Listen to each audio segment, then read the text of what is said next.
This is WENY News. Thanks for clicking on the webcast. I'm Leanne DeRosa. Here's the latest from WENY News and the Star-Gazette on this Tuesday, May 3rd.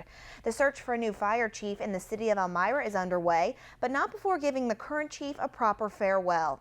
The city approved the retirement of Elmira Fire Chief Patrick Birmingham, along with 2 police officers, at last night's city council meeting. The city manager is in charge of appointing a new chief, but as WENY News previously reported, city manager Kim Middahl will be leaving her position in the upcoming months. But she says she still plans to choose a new fire chief before leaving and is looking internally with the Elmira Fire Department. You may soon have a new place to stroll in Southport. A group is looking to create a nature and recreation trail along Sealy Creek. The proposed 1.5-mile trail would run from the State Route 14 bridge over the creek to the back of the Southtown Plaza on Cedar Street. There's already an unofficial path along Sealy Creek, but the new path would make walking and biking safer and easier.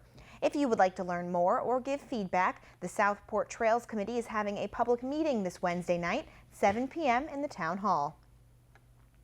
Former New York Assembly Speaker Sheldon Silver will learn his fate today following his November conviction in a $5 million corruption case. Silver is scheduled to be sentenced later today. The government has asked that he serve more than a decade in prison, and prosecutors want him to be fined $1 million. Silver wrote a letter to the judge asking him to go easy on him, citing his good deeds. He also acknowledged that he failed the people of New York and hurt his constituents. And one of Governor Cuomo's former aides is in the middle of a federal investigation. Josephcoco was the governor's deputy secretary until January. Documents show Percoco received hundreds of thousands of dollars in total from 2 development and consulting firms, while also being paid from the Cuomo campaign. State employees are prohibited from trading on their official influence for personal gain, but the governor says Percoco was not working for the state while he consulted for other companies. Cuomo also called him a good man. And now here's Craig Flint with today's forecast. Hey, Craig. All right, Leanne, here's how the forecast goes today.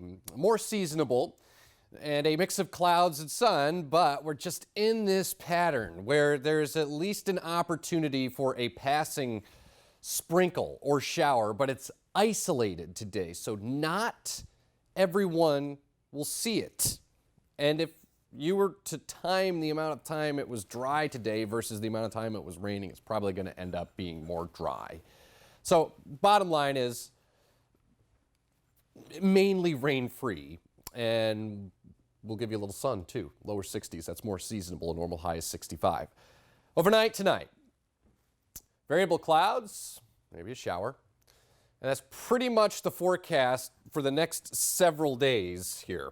So over the northern tier, in terms of a shower or two this morning, I think southeast, because there's an old weather front like just to the south and east. So there may be a shower like Towanda, south and east, like Wysocks, Wyalusing, those areas.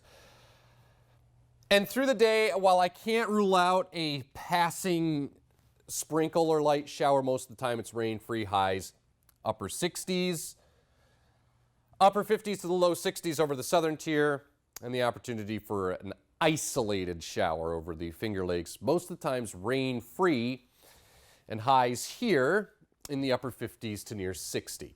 Here's a look at the last 6 hours of satellite radar loops, and you can see that we've got the wet weather to the south and east, and we'll try to give you a little bit of sunshine today. And in terms of the big picture, it's a very blocky weather pattern where the jet stream's kind of doing this ridge trough thing across the country. The bottom line is there's not a lot of west to east movement across the United States, so we get these areas of low pressure that get stuck or cut off from the main flow, and we will be under the influence of one of those guys right through the weekend, and depending on how far off the coast it goes will ultimately determine how the weekend forecast shapes up, and I have had to update it a little bit.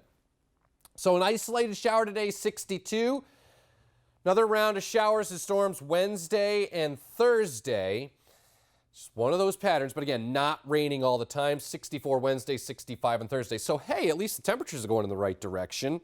I think we'll try to give you some improvements later in the day Friday. So a shower or two in the morning, 69, and even an I'm just not comfortable, so I've put an isolated shower in for Saturday. It's not going to ruin the day, though.